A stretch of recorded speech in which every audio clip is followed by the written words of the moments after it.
ই biscuit যে বাংলা বিল আপনার মাঝে এটা? বিস্কুট আই যে বাংবা এ বিল লাইন সার বিল বিস্কুটের বিল হলতা এটা সদস্য কয়জন আগে দেখিব? হইলো দেখি খেবা সাত খান টাক দে ও দেখি আমি। এখন দেখা দাও আপনারা দেখতে পাচ্ছেন বিস্কুটটি টেবিলের মধ্যে, চা সবাই হুদা খাচ্ছেন। আমার খুব খারাপ লাগতেছে। কে ভাঙবে? সেই সোনার হরিণ কে ভাঙবে? না কি বলো দিয়া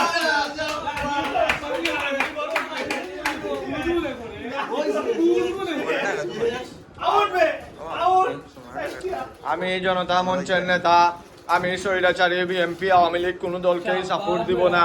আমি হচ্ছি জনতার মঞ্চ, সেখানে আমরা 2 আসনের এমপি প্রার্থী আমি। আর এই হচ্ছেন আমার বড় ভাই অলিউর রহমান আজাদ, তিনি 3 আসনের এমপি। আর শিপু ভাই